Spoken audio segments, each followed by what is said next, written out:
महाशिवरात्रि लोग कहते हैं यह शिव जी की शादी की सालगिरह है, लेकिन सच कहूं यह आधी अधूरी बात है। यह रात सिर्फ जश्न की नहीं बल्कि उस खौफनाक अंधेरे की गवाह है जब पूरी दुनिया खत्म होने की कगार पर थी। एक ही रात में 3 ऐसी घटनाएं घटी जिन्होंने ब्रह्मांड का नक्शा बदल दिया। जरा सोचिए, एक तरफ शादी की शहनाइयां थीं तो दूसरी तरफ मौत का जहर, और तीसरी तरफ एक ऐसी आग थी जो ब्रह्मा और विष्णु का घमंड चकनाचूर कर रही थी। अगर आप यह वीडियो 16 फरवरी से पहले देख रहे हैं तो सावधान हो जाइए, क्योंकि आज हम शिवलिंग के प्रकट होने की वो कहानी सुनेंगे जिसे सुनकर आपके रोंगटे खड़े हो जाएंगे। कहानी पर आते हैं। एक बार ब्रह्मा जी और विष्णु जी में युद्ध छिड़ गया। दोनों लड़ रहे थे कि मैं महान हूँ। नहीं, मैं तुमसे ज्यादा महान हूँ।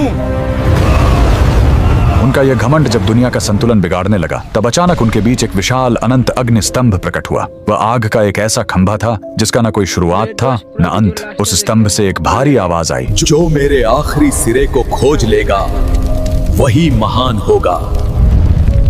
ब्रह्मा जी हंस बनकर ऊपर उड़े और विष्णु जी वराह बनकर नीचे गए। हजारों साल बीत गए, विष्णु जी को अंत नहीं मिला। उन्होंने अपनी हार मान ली, लेकिन ब्रह्मा जी ने वापस आकर झूठ बोला कि उन्हें अंत मिल गया है। उसी पल उस आग से काल भैरव प्रकट हुए और सजा के तौर पर उन्होंने ब्रह्मा जी का वो सिर काट दिया जिससे उन्होंने झूठ बोला था। उनका अहंकार टूट गया। चूंकि शिव जी आग के रूप में आए थे, वो बहुत गर्म थे। तब देवताओं ने उन्हें शांत करने के लिए उन पर जल और दूध चढ़ाया। यही वो पहला दिन था जब शिवलिंग पर रुद्राभिषेक की शुरुआत हुई। लेकिन कहानी यहीं खत्म नहीं होती। एक बार जब देवता श्रीहीन यानी कमजोर हो गए थे तो अपनी शक्ति वापस पाने के लिए समुद्र मंथन हुआ। सबको उम्मीद थी अमृत की, लेकिन निकला क्या? हलाहल विष। पूरी दुनिया जलने लगी। तब फिर वही भोलेनाथ आगे आए। संसार को बचाने के लिए उन्होंने उस उबलते हुए जहर को पी लिया और अपने कंठ में रोक लिया। जहर की गर्मी से शिव जी का शरीर तपने लगा। उस जलन को शांत करने के लिए सभी देवताओं ने उन पर पूरी रात गंगा जल, दूध और बेलपत्र चढ़ाया। उन्हें नींद न आ जाए इसलिए पूरी रात देवताओं ने गीत गाए और जागरण किया।